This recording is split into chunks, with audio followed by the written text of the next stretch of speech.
¿Cómo saber qué sucedió aquí? Leyendas vi, un corazón, una razón de ser. Saber amar. Transcurría la segunda mitad de la década del 50 y en el diario Córdoba, en su página 11, podíamos leer: un vecino de Cosquín es el autor de un proyecto maravilloso, el Tren Aéreo Liviano Argentino.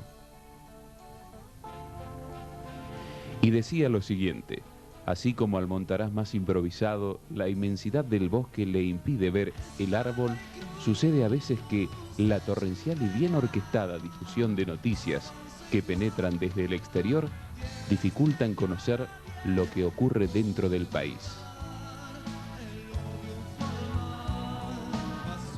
Máxime si ese hecho sucede en un pueblo del interior.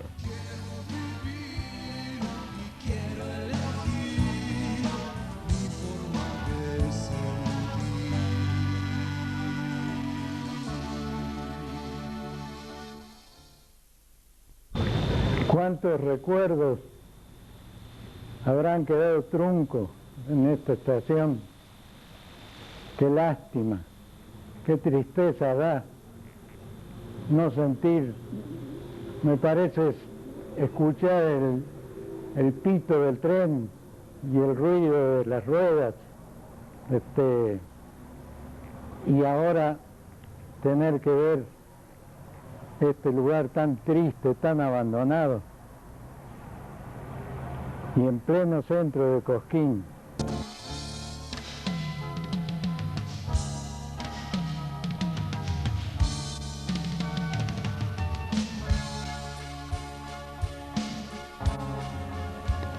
Aníbal Blois es hoy un argentino modesto y ejemplar que vive en Cosquín.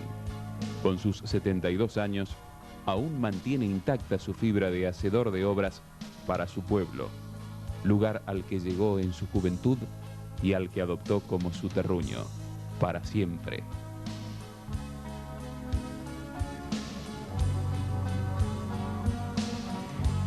Amante de la aviación, es también escritor y dibujante intuitivo. Incursionó en el campo de la política y fue colaborador en el nacimiento del Festival Nacional de Folclore.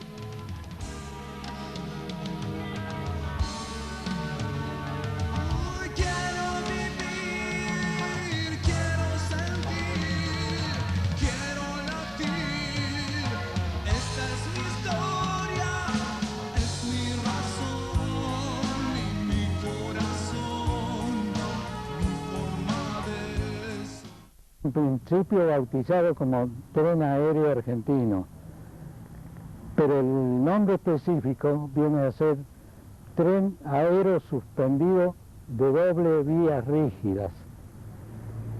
Su tracción es neumática para evitar lo más posible de ruido. Su estructura liviana como un fuselaje de avión, de transporte, completamente liviano.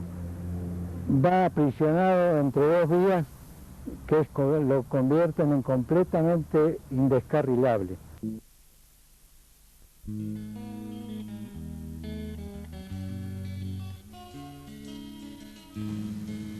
Tanto el peso de los motores colocados por encima de los rieles como el de la estructura del convoy asientan sobre ruedas que, suspendidas en un sistema neumático, le aseguran un andar sereno y silencioso.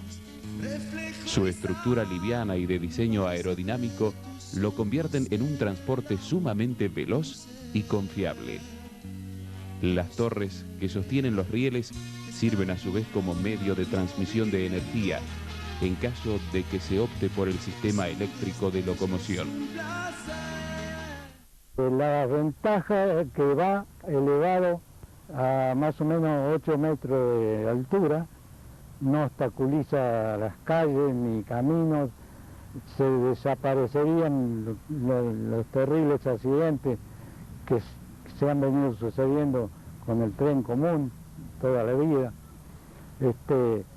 y al mismo tiempo no necesita aterraplenamiento ni compactación de suelo para el extendido de líneas, por cuanto lo único que llevaría las bases de las torres, sí, llevaría un cimiento apropiado.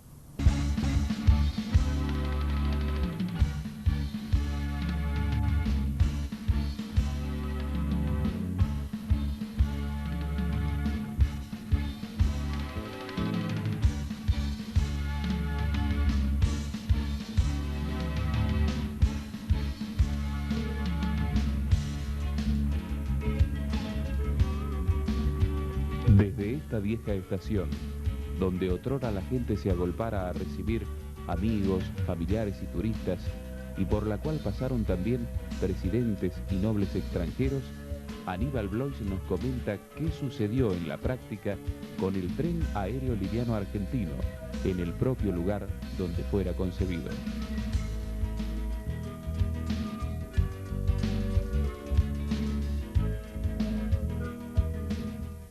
La gente de Cosquín fue muy buena, se puede decir, conmigo, porque de acuerdo a las publicaciones que salieron en los diarios, cuando yo vine de vuelta a Cosquín, ya había grupos de amigos, hasta el propio Marimón recibía ayuda económicamente para todos los trámites que tenía que hacer, porque también estaba gestionando la patente.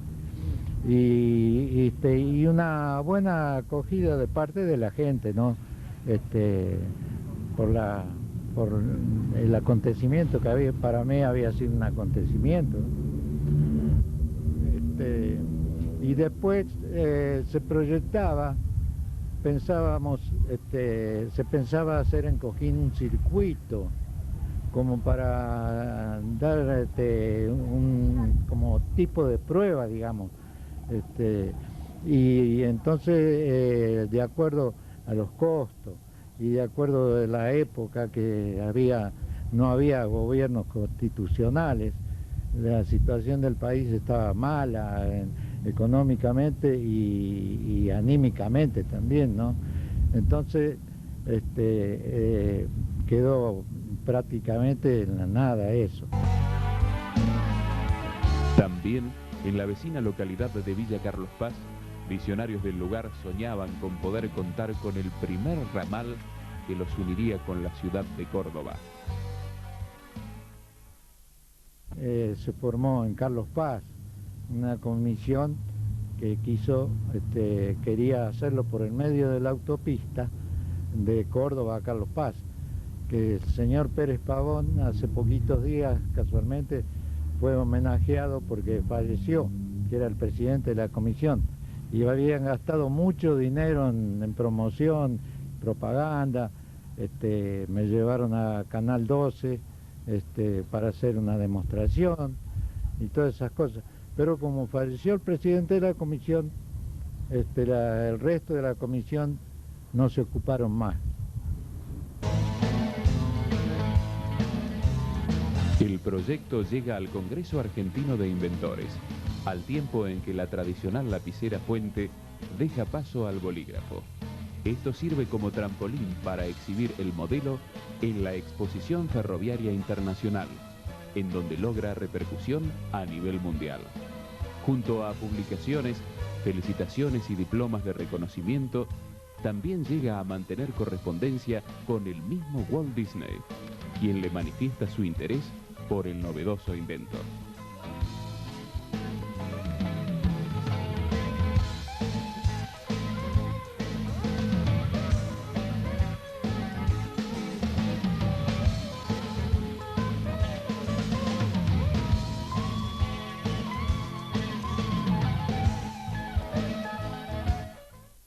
Este invento o idea, después de varios años, lo concreté en el año 1954.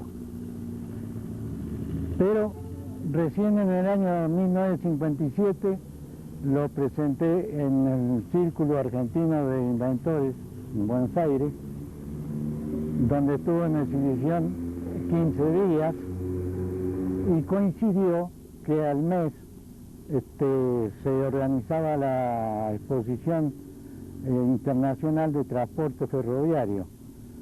Entonces el Círculo Argentino de Inventores gestionó para que me concedieran un predio sin cargo para la exhibición del tren aéreo argentino.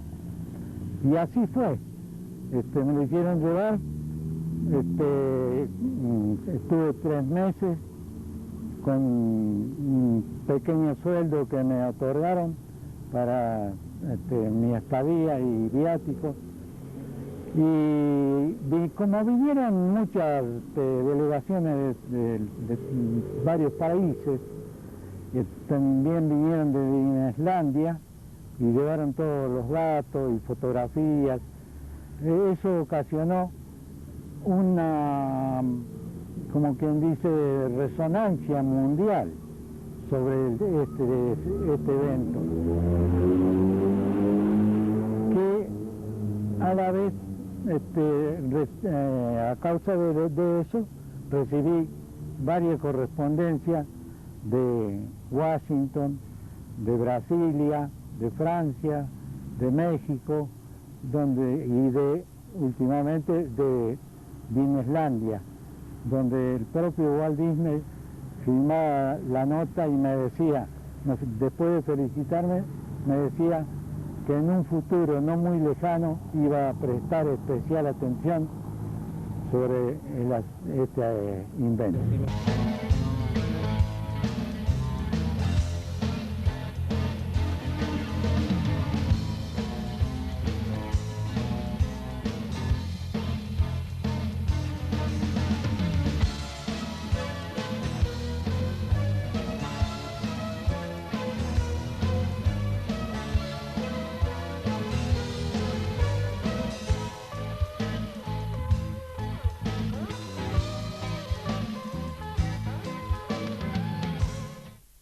Cuando gestioné la patente, lo único que recibí, obstáculos. Hasta me trataron muy mal un ingeniero que me increpó diciéndome qué era lo que pretendía yo con esto. No me dijo con este invento, con esto, como si fuera, qué sé yo. Y yo no denegué el pedido, seguí el trámite. Tuve que hacer copias para todos los demás países, copia de todo, redacción, planos, fotografías, de todo. Y me vine, porque no me dieron la patente en ese momento. Y llega la policía de Cosquín, una nota donde me emplazaban bajo el perseguimiento de ley que yo debería denegar el pedido de patente. Yo no denegué nada, dejé que siguiera el trámite. Mientras tanto pensaba que me iban a meter preso. Y vencieron los 15 años de la patente y yo no pude renovarla porque necesitaba mucho dinero otra vez. Entonces, al no renovarla, queda en poder del gobierno.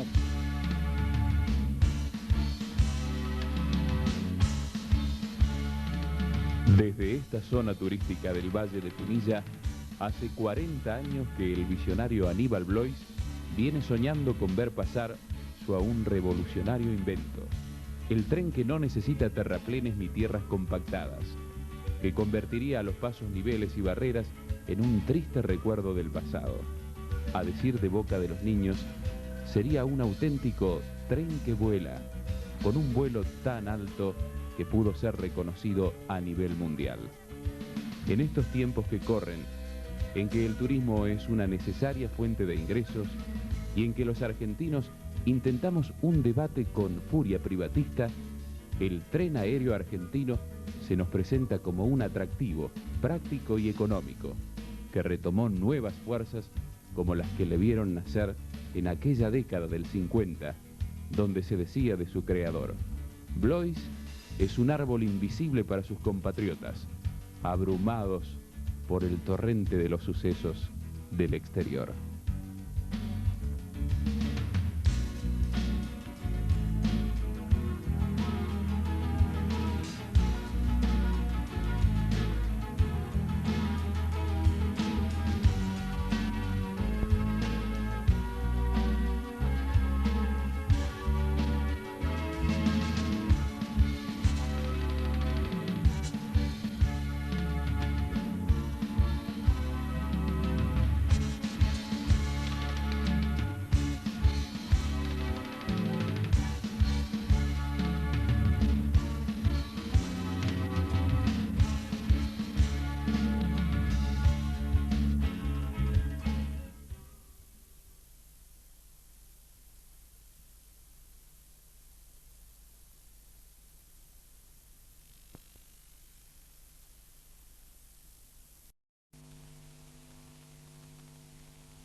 Cuenta la leyenda que un oficial español quiso conquistar a la India, que venía a ser la esposa del cacique Camín.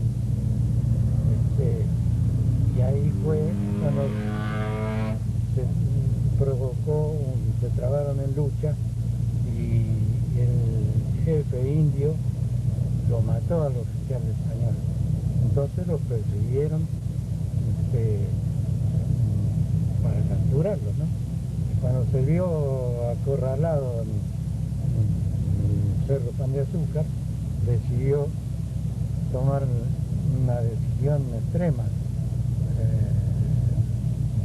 Prefirió la liberación antes que entregarse. La liberación por medio de la muerte, ¿no?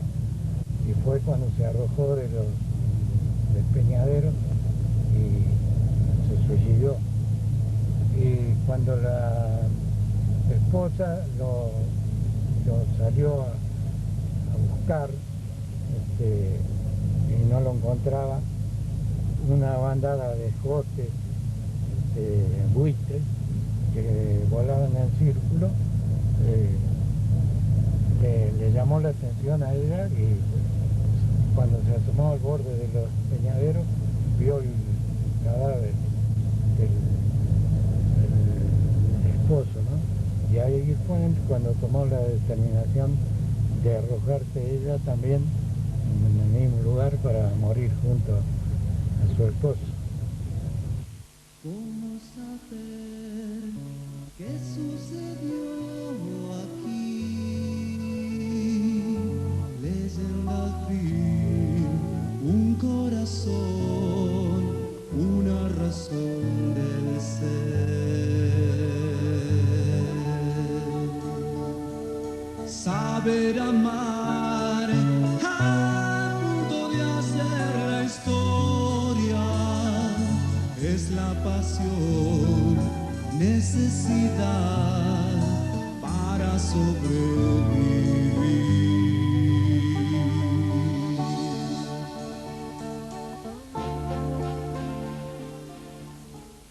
El actual territorio de la provincia de Córdoba fue habitado desde el año 6000 a.C. por pueblos especializados en la caza de guanacos y ciervos. Estos grupos fueron localizados arqueológicamente en el sitio de Ayampitín, ubicado en la Pampa de Olain.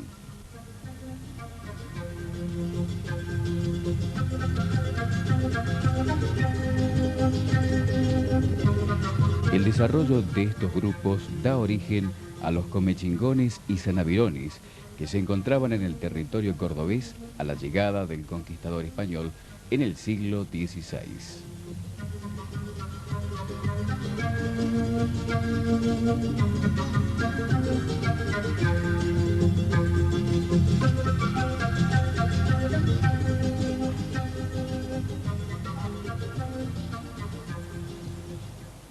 Esta etnia era una etnia con características especiales.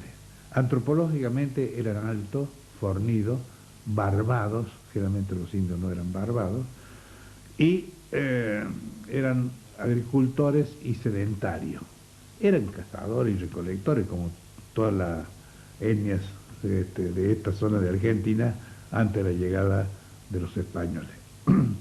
Pero conocían muy bien la agricultura, conocían muy bien la cría de llamas, ¿no es cierto? Criaban el perro, tenían un sistema de irrigación muy importante, que creo que lo habían heredado del Perú, porque tenía características especiales. Y no tenían, no utilizaban los metales, pero sí tenían una alfarería muy importante, que aún subsiste en la Sierra Grande, la zona de Villa Dolores y de Mina Clavero, alfarería negra, con una técnica especial. Usaban también los tejidos. Y en la agricultura tenían silos, guardaban los excedentes de la cosecha para los inviernos crudos o los inviernos que no había posibilidad de otra alimentación. Utilizaban la algarroba, el mitol, el chañar, el piquillín, comían algunos tipos de raíces. Y la habitación eran semicuevas, es decir, mitad de la casa estaba por debajo del nivel del suelo y la otra mitad por arriba. De ahí que le pusieron, los sanavirones le pusieron comechingones, que son habitantes en cuevas, ¿no es cierto?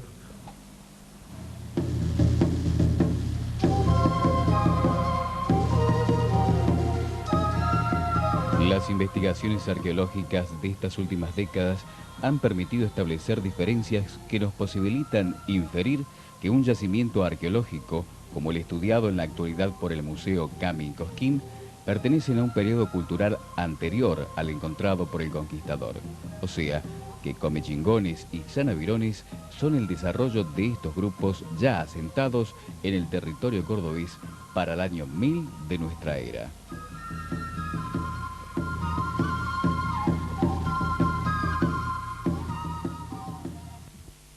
La cerámica de esta zona no fue una cerámica tan trabajada, tan fantásticamente trabajada, como lo fue la cerámica del noroeste argentino, donde está la cuestión directamente relacionada con una agricultura avanzada. Es decir, los pueblos de acá de Córdoba tenían una agricultura incipiente, y como agricultores incipientes, su cerámica también fue una cerámica más bien pobre, más bien tosca. Lo más característico de esta cerámica de Córdoba son las figulinas hechas en barro cocido, que tenían, digamos, una evidente connotación mítica relacionada con la fertilidad, ¿no? Figulinas o figurinas que se encontraron generalmente enterradas, probablemente formando parte de un ajuar funerario, ¿no? El tiempo, digamos, la tierra guardó ese secreto de nuestros antepasados, de para qué fueron hechas, para qué fueron utilizadas. Así también como ciertas tablillas grabadas de las culturas Ayampitín, que probablemente tengan entre 6 y 8.000 años de antigüedad, encontradas en la zona, en las orillas del lago San Roque, que nos hablan de un mundo mítico desaparecido, que no tuvo escritura, pero que eso funciona a manera de escritura, ¿no? Esas tablillas, esas figulinas, esos pucos, esas urnas funerarias hechas de arcilla, son como un escrito, son el legado, son el patrimonio de estos pueblos.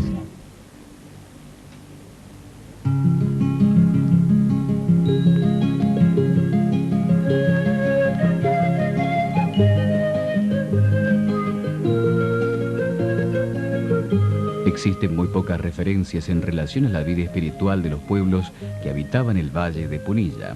En rigor científico, y de acuerdo a las fuentes documentales, se menciona la realización de danzas y ceremonias religiosas que tenían que ver con los periodos de fertilidad de la tierra, con el sol y con la luna.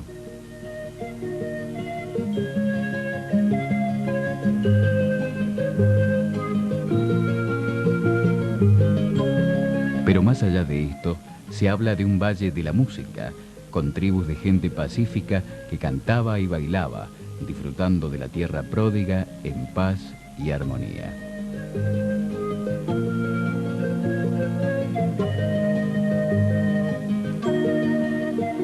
No por ello, aquel otrora pueblo alegre pudo librarse del embate violento de la furia conquistadora que bajaba desde el norte.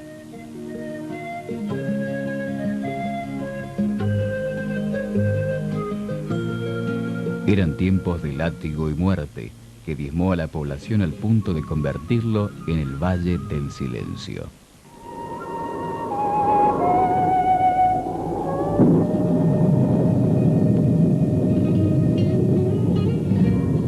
Luego, aquellos sobrevivientes que habían servido al español volvían a recuperar la tierra comprando el lugar donde alguna vez habían sido libres.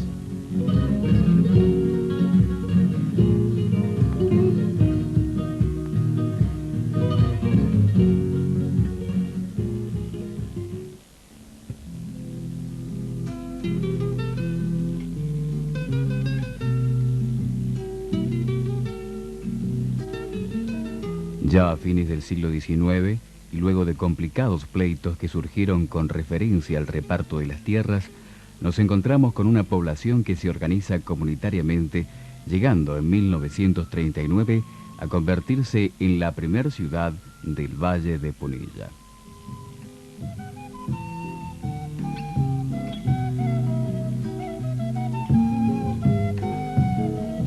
Muchos habían sido los hombres que de alguna u otra forma habían dado a Cosquín una fisonomía distinta de aquellos asentamientos indígenas.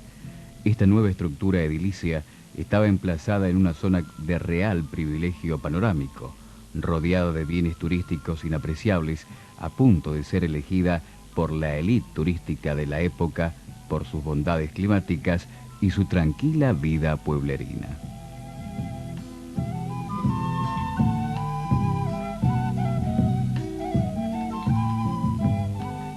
Bueno, Cosquín era una ciudad salvajemente pintoresca, no tenía pocos elementos de urbanización. El río era un río sin ningún tratamiento ni de sus costas ni de su vegetación. La ciudad era una ciudad que estaba fundamentalmente, su economía estaba integrada a los restos del turismo de principio de siglo, de familias cordobesas que venían a pasar sus vacaciones en Cosquín. Hay algunas casonas todavía que recuerdan esa época, ¿no? Familia Escalera, Deza, Martínez, ¿no? El general Roca anduvo alguna vez veraneando por Cosquín. Y avanzado al principio del siglo y para la época que yo les narro, ya Cosquín era el lugar del clima ideal, similar a los climas de Suiza, para el tratamiento de las enfermedades respiratorias. Con ese motivo, la población no era nativa, eran todos personas de distintos lugares de la República que llegaban acá para recuperar su salud. La economía estaba muy vinculada a esto, es decir, que había un turismo no promocionado, incipiente en la época de verano, y durante el año, fundamentalmente, la gente vivía de las actividades que los hospitales de fisiología, los cargos que demandaban esos hospitales y donde había realmente un volumen de empleados que superaban los volúmenes de empleados de una gran empresa.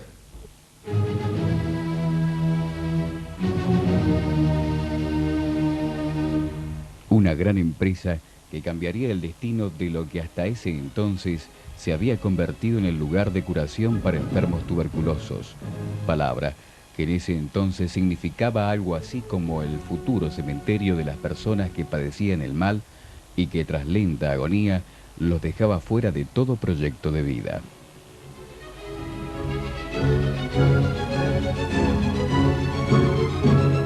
Era el fantasma que contagiaba sin distinción de clases o religión, aunque en el fondo era la enfermedad de la miseria.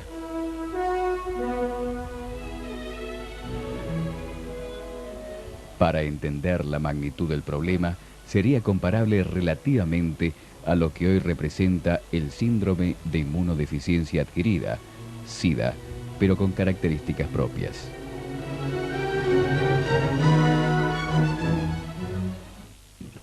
En 1900 viene un profesor de Buenos Aires, creo que enfermo, no he podido establecer. Se instala en Cosquín y estudia el clima. Y demuestra que el clima tiene una serie de cualidades. Cualidades de la ionización, temperatura máxima, mínima, diferencial, corriente de conversión de la montaña hacia el valle, insolación, ionización del aire,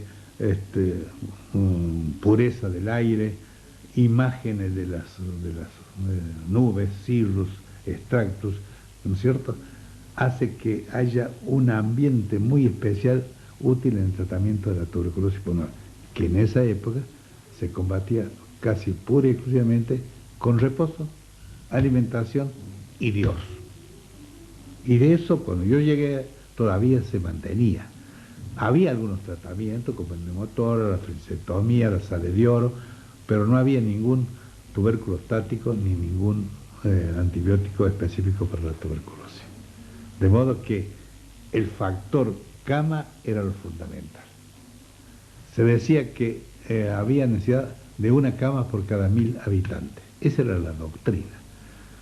Pero yo vine, aprendí el problema de la tuberculosis, aprendí el trato, aprendí la psicosis del tuberculoso, que era muy especial. Yo creo que no era igual que el problema del SIDA.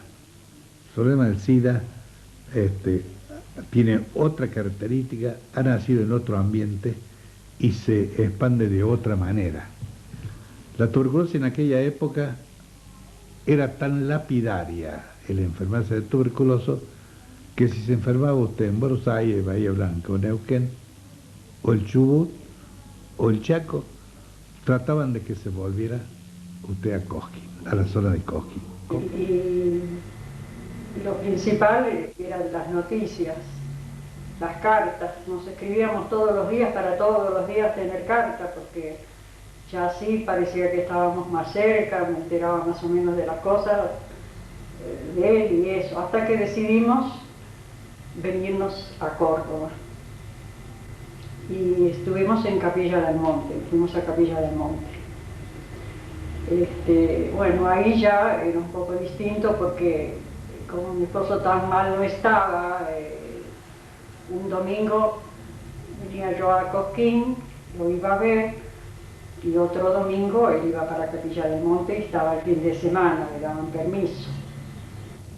Era una anécdota en ese tiempo que bajaban del tren y cuando se instalaban en alguna de esas pensiones ya tenían que pagar por adelantado por si sucedía lo más desgraciado, que era morirse.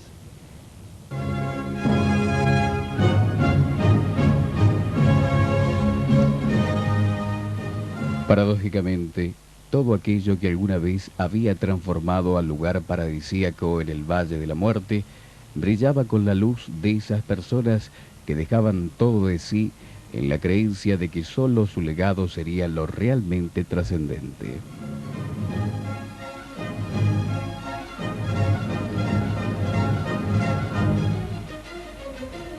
El significado del solo hecho de vivir ese momento hacía que los sueños se transformaran en realidad.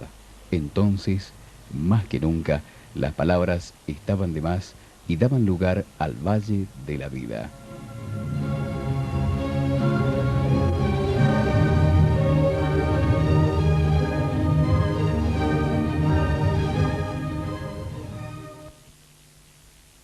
Le puedo citar el caso de Susana Martres y Juan Ciencia. Ellos vinieron por razones de salud. los años 40, pero no podían estar sin hacer teatro.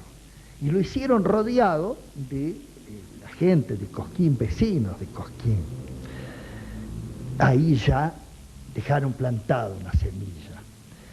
El paso de Enrique González Tuñón, el gran escritor argentino, Julio Rodríguez Zelada, un gran dibujante, un gran pensador, que fue el alma mater del retablo El alma encantada.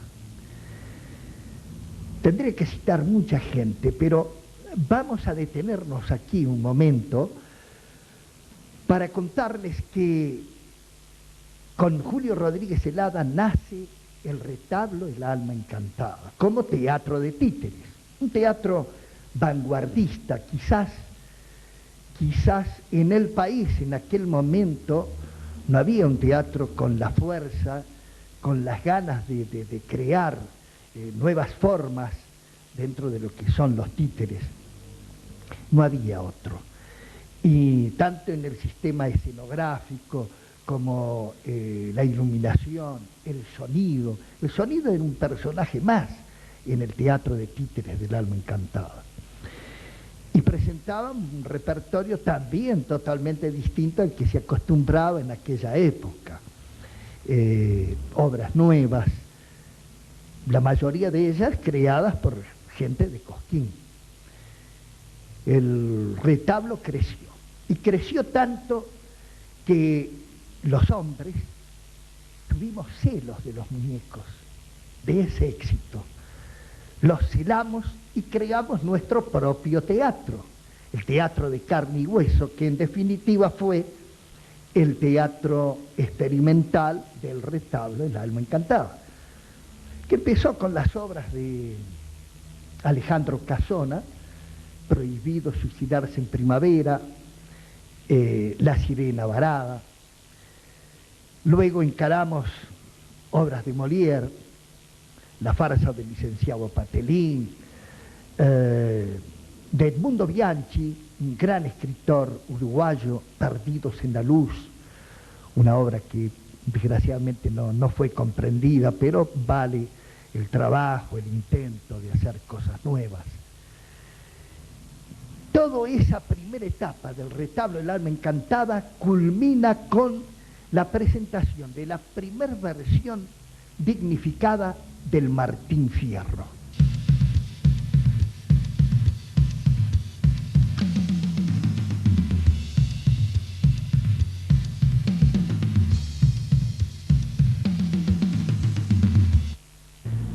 Se crearon no menos de 5 elencos folclóricos que competían en los barrios de Cosquín. Se levantaban tablados improvisados y realmente podremos decir que eran competencias, porque todos buscaban lucirse, superar al otro conjunto.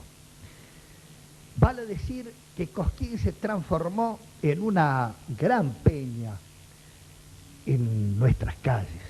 También en un balcón de un comercio se realizaban festivales folclóricos donde habían hecho su presentación Carlos Di Fulvio,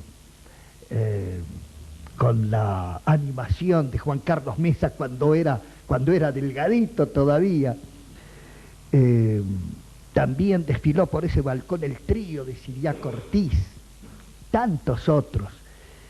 Todo eso fue preparando al pueblo la idea de que se estaba gestando algo.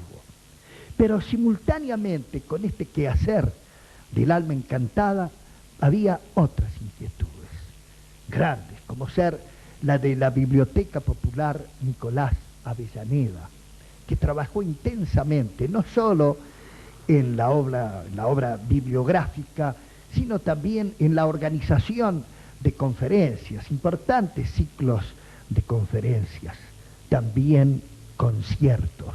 Y en eso, el alma encantada competía con la biblioteca porque también organizaba conciertos en los que podemos citar la visita de Nicanor Zabaleta, el mejor arpista del mundo, el arpista español.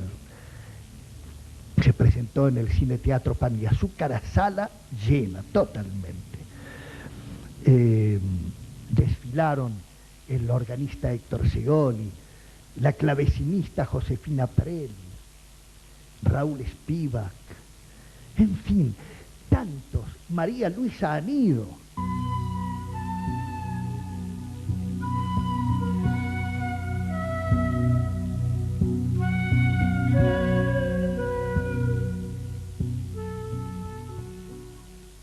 Y con el tiempo se fue fomentando el turismo, ya sea con festivales folclóricos en menos escala que el Festival Nacional. Después nació el Festival Nacional en 1961, se le dio carácter nacional por la envergadura que tomó, pero los festivales se venían haciendo ya desde 1920, 25, porque existe una película que se llama Cosquín de Antaño, filmada por don León Malamú, un comerciante de esta zona, donde aparece en la secuencia de festivales folclóricos en la calle, donde el jefe de registro civil de aquellos tiempos, don Rodolfo Gómez, aparece bailando una samba con doña Mariita Pico, una dama de aquellos tiempos, 1925. Después también existe, dentro de poco, se cumple los 100 años de la llegada del tren a Cosquín. El 7 de este mes, de marzo, se cumplen los 100 años de la llegada del tren del ferrocarril, que en la creciente del año 1923 arrasó con el puente donde pasaba el tren y fue reconstruido en 1939.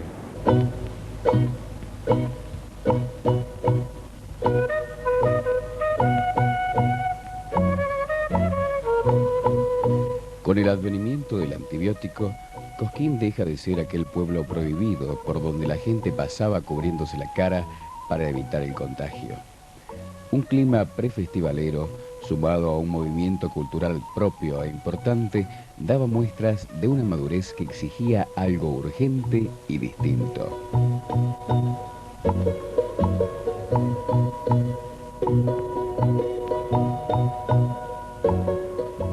Aquella otra economía regional que se nutría del dinero enviado por los familiares de los ahora ex enfermos ya no tenía razón de ser.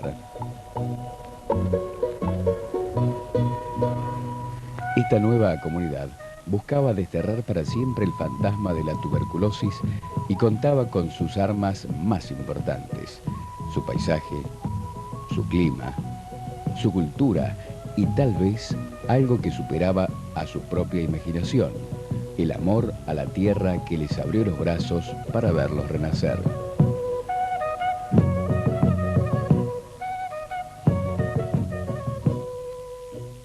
En el momento el intendente era el señor Ángel Vergese. Cuando le llevamos la inquietud y la iniciativa, nos apoyó en forma absoluta, nos dio vía blanca para empezar a trabajar. Y bueno, ahí empezamos a definir este primer Festival Nacional de Folclore, que tenía algunas características de aventura.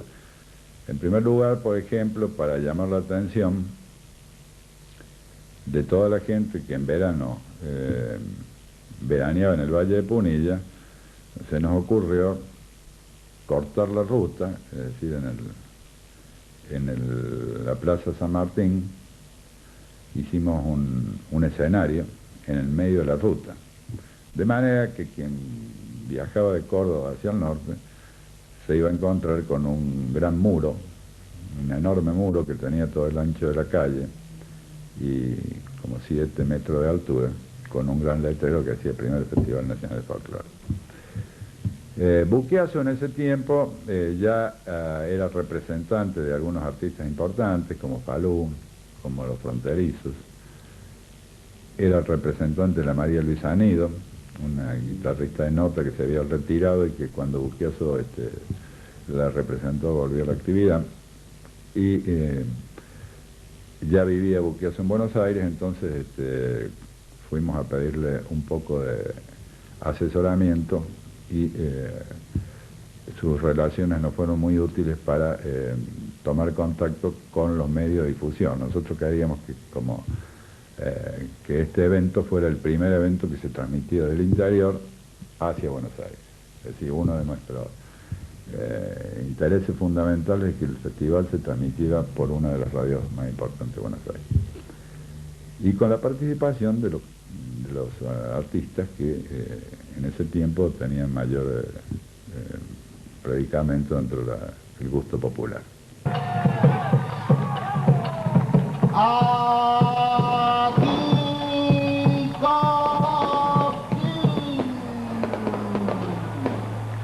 Capital del folclore. Y así vamos conformando la idea de una sociedad en marcha, con un entusiasmo, una fe, una voluntad, un entendimiento así entre todos para realizar cosas.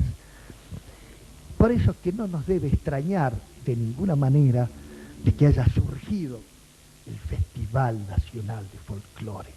Algún día tenía que crearse en Cosquín algo importante.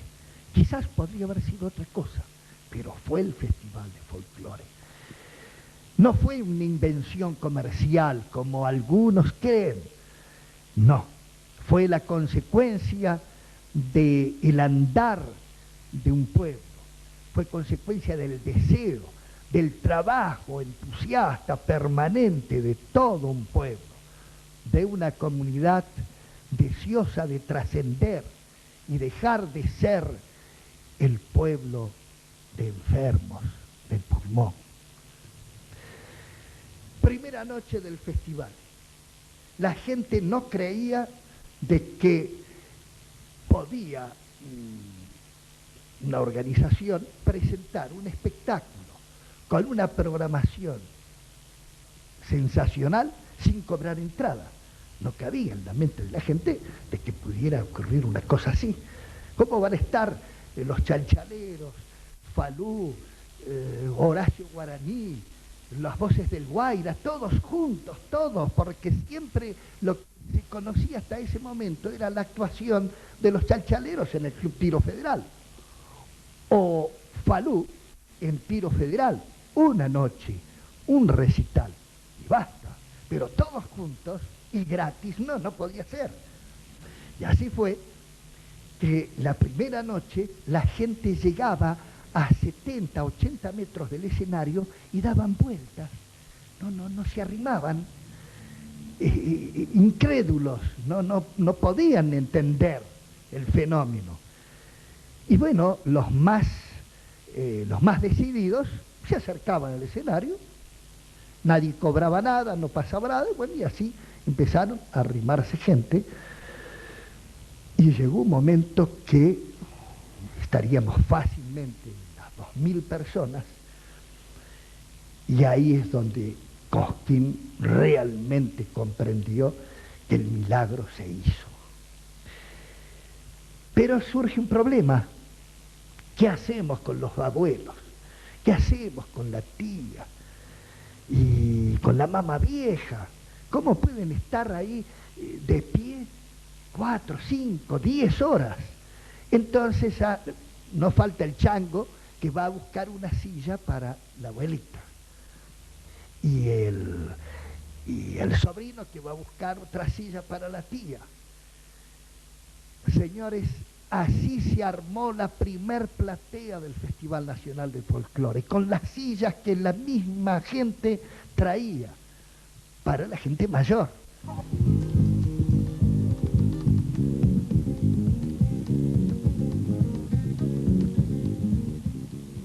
La necesidad de vivir, de forjar lo nuevo, había desembocado en el hecho artístico, en lo atrevido, lo audaz. El perjuicio vencido daba paso al incipiente movimiento folclórico argentino que venía siendo empujado por un auge popular nunca antes visto.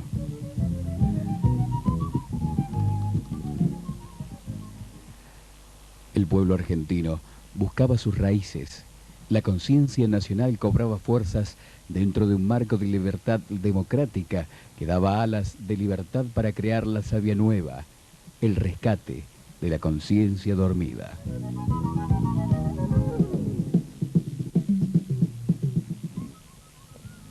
Cosquín ya era el polo convergente del canto y la danza latinoamericana.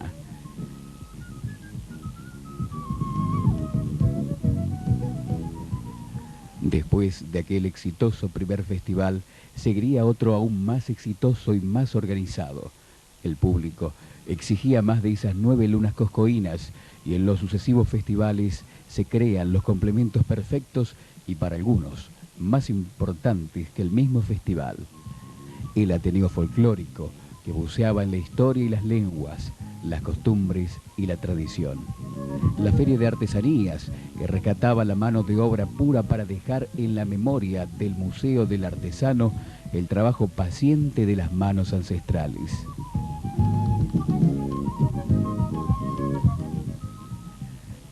Tiempo más tarde se organiza el Pre-Cosquín, semillero de artistas hoy ya consagrados.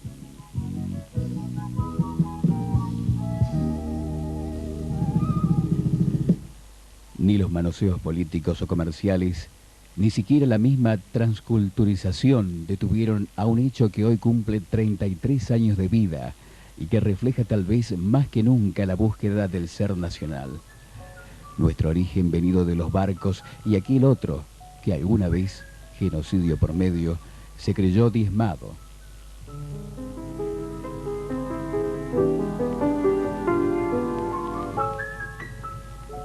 Vamos a dejar que tal vez en estos reportajes se refleje nuestra híbrida realidad del tiempo que hoy nos toca vivir.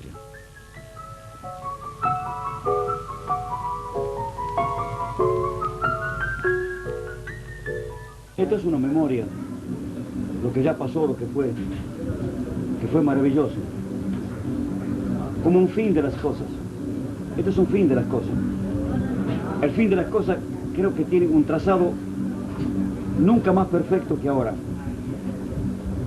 Hegel, el gran filósofo, jamás hubiera presentido el advenimiento del comunismo ni del nazismo. Y él de alguna u otra manera trazó el fin de la historia. Cuando la cosa se agota en sí misma y ya no hay más que hacer, comienza un fin de las cosas. De ahí en más. Empieza el principio. Empieza un principio porque el principio, el medio y el fin no es el logro de la historia. La historia plantea otra sistematología pensante. Tiene un proyecto que es una tesis, hay una antítesis y después una deducción, un resumen. Entonces, que luego vuelve a ser el principio, es decir, la eternidad del dolor de la historia, de esta esclavitud de la historia, esta estupidez que somos. Volver a redescubrir que podemos ser mañana esclavos y nuevamente tan torpes como la ignorancia que creemos que no hemos sacado en esta infelicidad que es la vida. A Cosquín es la primera vez que vengo en persona, siempre lo había seguido a través de ATC, pero lo notaba, estaba comentando con mi hermano, que lo notaba totalmente renovado. Las actuaciones de Baglietto, que de por sí me gusta mucho, más que por la música que hace, porque es rosarino, igual que yo, y de Peteco Carabajal, que me llamó muchísimo la atención, la innovación que hicieron en el folclore, y también Cuti y Roberto Carabajal, la innovación que hicieron en el folclore y que le hace tanto bien, porque hay gente que se resiste, pero yo pienso que esa resistencia no es positiva para nuestra tradición, sino que es negativa, porque esta modernización y esta unión que hay un poco entre el tango, el rock and roll y el folclore, lleva a buen puerto la música argentina en sí. Más o menos de Cosquín, de cuando fue el alero de Cosquín. Sí. ¿Qué se acuerda de eso? ¿Cómo sintió todo eso? Muy lindo. Y esa gente que había fue una locura. Una etapa muy muy felices. Muy digamos. felices. ¿Qué significaba para usted y para, bueno, para Miguel, para todos, llegar a ese... Que nunca creíamos que íbamos allá. O sea, que siempre lo tenían en idea. Sí. Y tocaba el barrito, el acordeón. Y yo estaba en un lado del palco y Miguel en el otro. Pero era una de aplauso,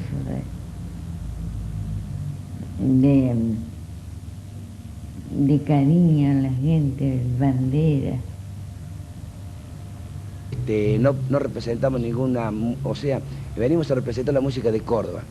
Con todo el respeto que se merecen los chicos de chamamé que vienen los Ibotí a tocar en distintos lugares en Jesús María, en Cosquín, ¿no es cierto? Representan la música del chamamé.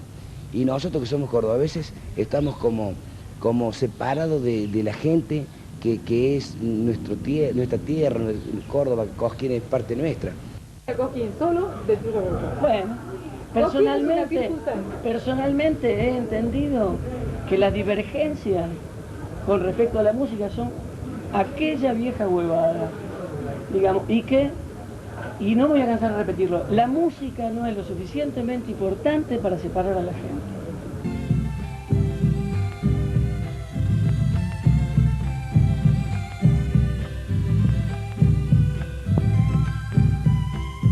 No apague el fuego, río cantor, que es una hoguera mi corazón. Riega la copla, río cantor, para que crezca nombrando al amor, para que crezca nombrando al amor.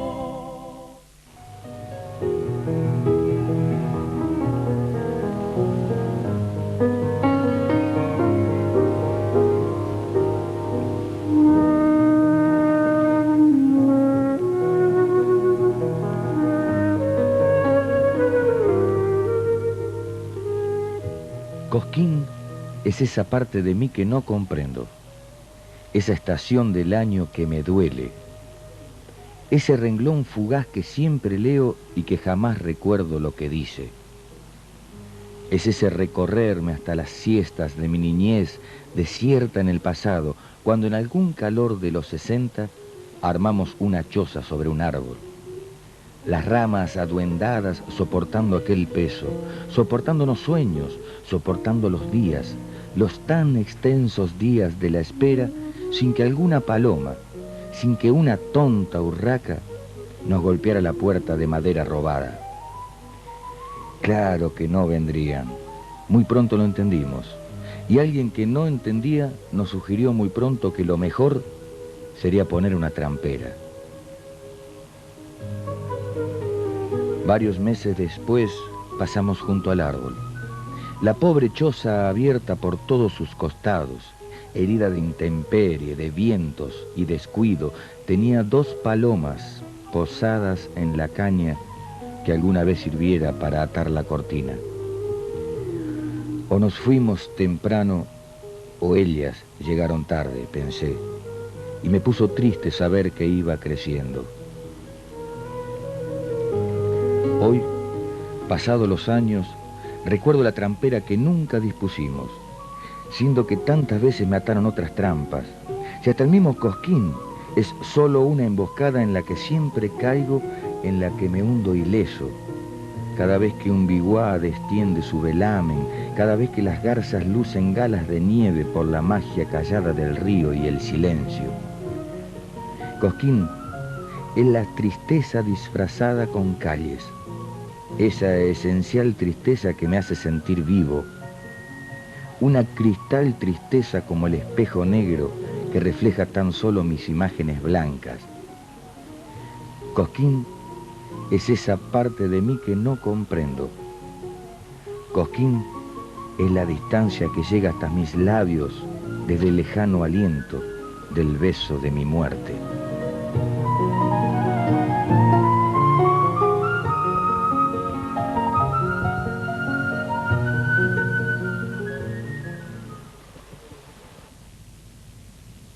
¿Cómo saber qué sucedió aquí?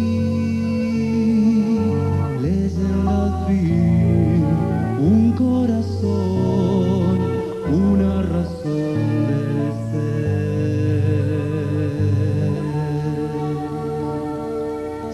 saber amar, harto de hacer la historia, es la pasión, necesidad para sobrevivir.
¿Cómo saber qué sucedió aquí? Leyendo al fin un corazón, una razón del ser. Saber amar, harto de hacer la historia, es la pasión, necesidad para sobrevivir.